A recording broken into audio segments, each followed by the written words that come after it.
महाराज तुम्ही याची वाचता सांगता का तुम्ही काय होतं त्यांना इकडं सर कधी ह्यांना बसेल तुमच्या काल ऐकले त्यांच्या होऊन देतात त्यांना डबल हा ना मग त्यांना इकडं बसू तुम्ही इथं बसा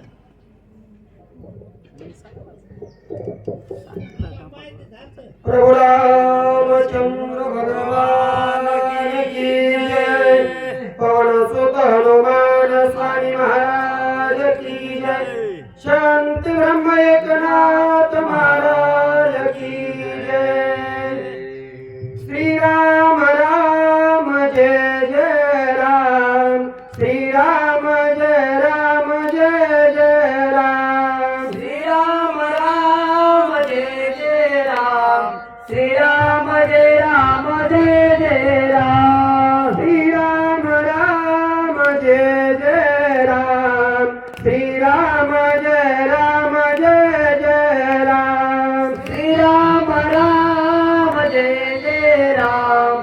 श्री राम जय राम जय जय राम। ओम श्री राम जय राम जय जय राम। ओम श्री राम राम जय जय राम। ओम श्री राम जय राम जय जय राम। श्री राम जय राम जय जय राम। श्री राम राम जय जय राम।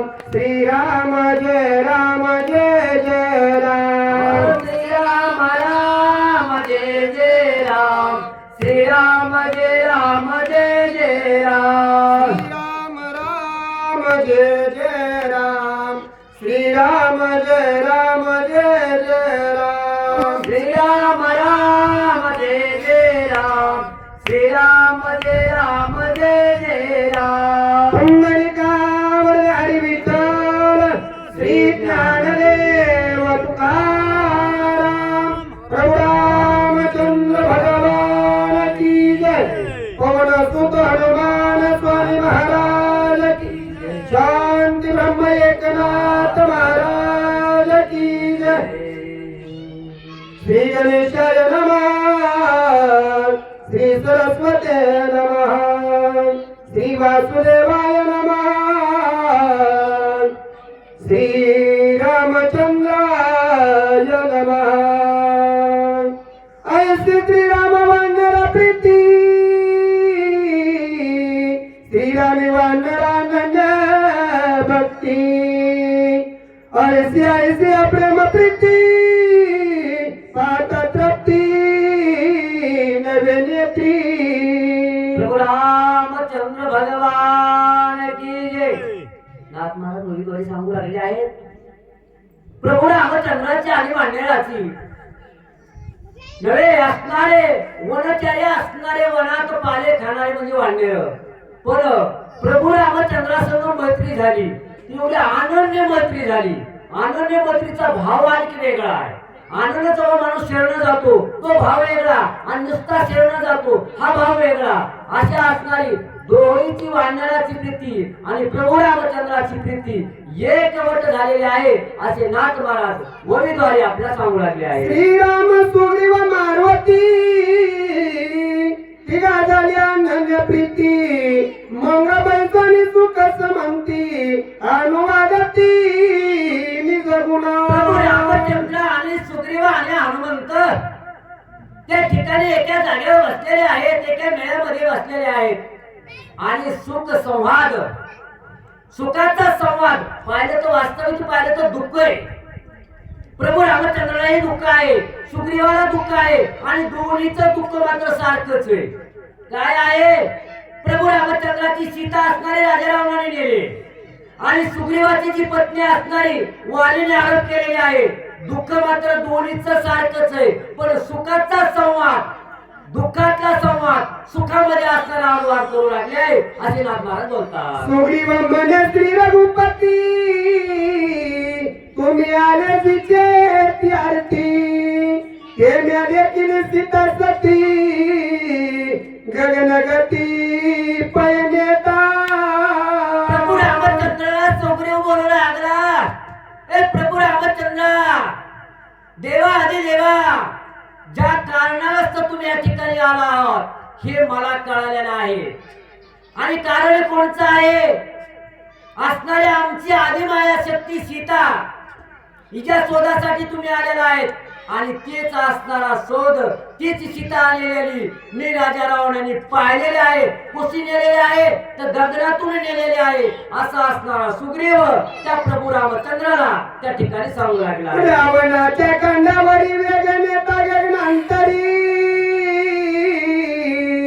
आणि लेखिली वानरी श्रीराम गजरी आक्रंदे. काय सांगावा प्रभू रामचंद्र, काय सांगावा? ते राजा रावण 10 तोंडाचा असणारा राक्षस असणारा सीतेला खांद्यावर घेतलेला आहे आणि खांद्यावर घेत असताना काय सांगू प्रभू रामचंद्र, त्या ठिकाणी सीता असणारी आक्रंद करीत होती. माझा प्रभू रामचंद्र, मला या राजा रावणापासून सोडा. प्रभू रामचंद्र, तुमचं सातत्याने तिच्या मुखात नाव येत होत. अशी असणारी सीता ह्या ठिकाणी नेलेली पाहिली. असे प्रभू रामचंद्राला तो असणारा सुग्रीव त्या ठिकाणी सांगू लागला आहे. श्रीराम राया धाव धाव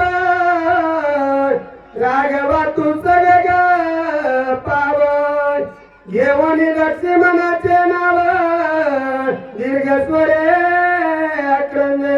हे प्रभू रामचंद्र, धाव धाव पाव रे. प्रभू रामचंद्र कुठे गुंतलास रे? आणि त्या लक्ष्मणाचं सुद्धा नाव घेत होते रे. हे देवा, हे प्रभू रामचंद्र, त्या ठिकाणी धाव, मला या राजा रावणाच्या तावडीतून आता सोडण्याचा प्रयत्न करा. मी फार आता त्रासलेले आहे, मला फार त्रास होत आहे.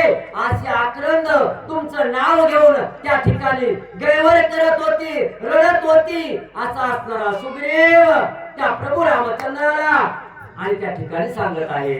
राम नाव सीतारव वानरे ऐकिला पै सर्व आणि कदाला दिला गव त्या पूर्व ऐक स्वामी. सुग्रीव सांगू लागला प्रभू रामचंद्राला, हे प्रभू रामचंद्र, मीच नव्हे तर आमचे जे सहकारी आहेत सर्व वानर सेना त्यांनी सर्वांनी ऐकलेलं आहे. परंतु असणारा ह्याच्यामध्येच एक लाघव झालेला आहे. काय नाथ मला सांगता गोविंदरी बोला. याची पर्वत शिखरी आणि असत पंचवानरी उतरी वास सीता सुंदरी सालंकारी त्याजिले. आणि आम्ही ह्या शिखराच्या वर असताना म्हणले काय केलेलं आहे तर शालिंकारी जे अलंकार आहेत म्हणले, त्या ठिकाणी जे अलंकार आहेत एका गठुड्यामध्ये बांधून असणार याच शिखराच्या पर्वतावर त्यांनी टाकलेले आहेत. असं पुढच्या ओळीमध्ये असणारे सुग्रीव त्या ठिकाणी सांगू लागले. लक्ष्मणिया हनुमंता वस्त्रालंकार सांडी सीता हे आले हनुमंताच्या हातात सभाग्यता मनोनिया. जे अलंकार सीतेचे होते त्यांनी काय केलं, हनुमंत रायाला पाहिलं, आम्हाला पाहिलं, एक चिंधी पाळली आणि त्या चिंधीत गाठोडं बांधलं आणि तेच अलंकार हनुमंताला पाहिल्यावर खाली टाकलेले आहेत. असा सुग्रीव प्रभू रामचंद्राला त्या ठिकाणी सांगू लागला आहे. श्रीराम नामाच्या उत्तर वस्त्र राम नामांकित अलंकार आम्हाला कविले समग्र राखे निरंतर मारवती. आणि म्हणजे राम नाम अंकित असणारे अलंकार आहेत. अलंकार राम नाम अंकित आहे तो आपल्याकडे सोनं नाही ना. परंतु प्रभू रामचंद्राला काय करता येणार नाही, सीतेला काय करता येणार नाही. आणि तेच असणारे अलंकार जतन करून असणारे जशी एखादी अमूल्य वस्तू आपला हिरा म्हणा सोनं म्हणा आपण तिला एखाद्या तिजोरीत ठेवतो आणि तेच अलंकार असणारे कुठं ठेवलेत, जतन करून हनुमंताने ठेवलेले आहेत. असा सुग्रीव त्या प्रभू रामचंद्राला सांगत आहे. राम नामी जावीस वासाचे भाग्याचं भाग्य जास हेची पावती श्रीराम वास भाग्य बहुवस हनुमंता. याच्या ते भाग्यवंत आहेत त्यांनाच म्हणले घडते ना म्हणजे आणि त्याच्याकडेच अलंकार येतील ना बाकीकडे सर्वाकडे कसे जातील म्हणले राम नामाची ज्याला असणारी कळवळ आहे आणि त्याच्याकडे म्हणले येतंय सगळं म्हणून ते गाठोडं त्या ठिकाणी आलेलं आहे असा सुग्रीव असणारा प्रभू रामचंद्राला सांगत आहे राम नामे दीर्घ स्वर सीता क्रंदे सुंदर आणि ऐकत समज हनुमान वीर खवळला आणि दीर्घ स्वरात असणारा आवाज काढीत होती सीता माता धाव धाव प्रभू रामचंद्रा धाव लक्ष्मणा मी तुला त्रास दिला म्हणून तो माझ्यापासून लांब गेला नाही म्हणून मला संकट आलं नसेल पण असं आम्ही ऐकत असताना आमचा जो हनुमंतराय वीर होता खवळला राग आला आणि राग आल्यानंतर हनुमंतरायाने काय केलं पुढे उभं राहा मारुनी